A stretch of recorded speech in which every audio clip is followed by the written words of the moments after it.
Hello, नमस्कार सखींनो. उज्ज्वलाच kitchen कट्ट्यामध्ये आपल्या सर्वांचं मनापासून स्वागत. हे बघा, आज आपण हा पदार्थ बनवणार आहोत. तर हे पहा, आज आपण कारल्याची भाजी बनवणार आहोत सुकी.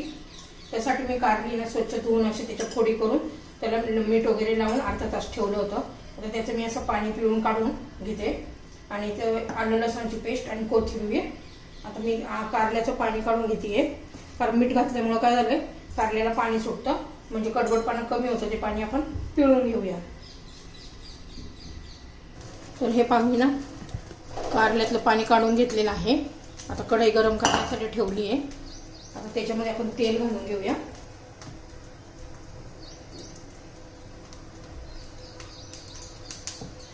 तेल आता गरम होऊ द्यायचे.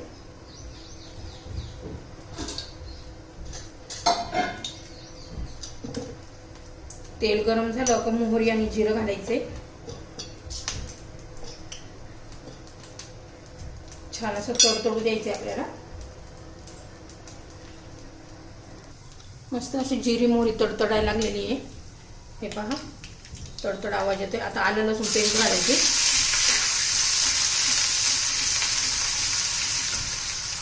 याच्यातच हिंग घालायचं चिमूटभर.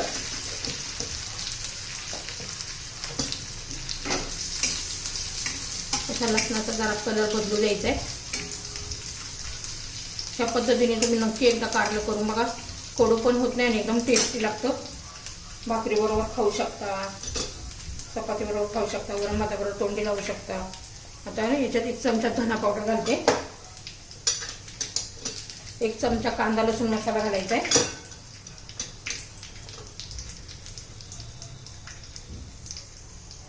हळद घालायची.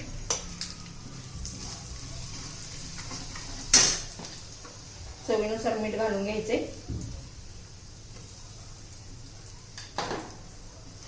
आणि मग आपण कोथिंबीर घालून घेऊ. भरपूर अशी कोथिंबीर घालू शकता तुम्ही. आणि मग कारलं घालून घ्यायचे. मी सगळ्या बिया नाही काढलेल्या, कवळ्या कवळ्या बिया ठेवलेल्या आहेत. ज्या जास्त कडक बिया आहेत ना तेवढेच फक्त काढायचं. आता आपण हे तेलामध्ये ना कारलं चांगलं परतून घेऊया. आणि असं बिना पाण्याचं आपण हे कारलं शिजवून घेणार आहोत. आता झाकण ठेवून शिजवून घ्यायचे. अधूनमधून हलवत राहायचे. तर हे 2-3 मिनिटं झालेली आहेत.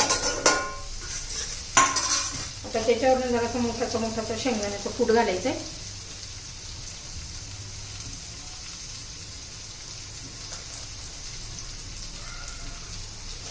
आणि पुन्हा झाकण ठेवून द्यायचं. आता झाकण काढून घेऊया. आता सर्व आपण व्यवस्थित मिक्स करूया.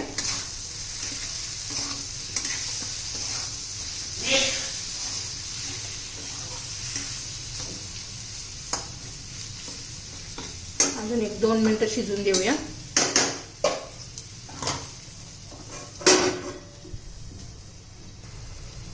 तर हे पहा, आता आपण झाकण काढून चेक करूया कारलं शिजले का. पहा किती छान असा कलर पण किती छान आलाय. एकदम मस्त असतं टेस्टी कारलं आपलं. हे पहा शिजलेलं आहे एकदम छान असं. तुम्हाला जर ही कारल्याची रेसिपी आवडली तर लाईक, शेअर आणि सबस्क्राईब नक्की करा. सबस्क्राईब केलं ना म्हणजे तुम्हाला रोजच्या नवनवीन रेसिपीचे नोटिफिकेशन पहिल्यांदा तुम्हाला येईल. तर माझं हे कारलं तयार आहे. नक्की एकदा करून पहा, तुम्हाला खूप आवडेल. भाकरी बरोबर, चपाती बरोबर तुम्ही खाऊ शकता.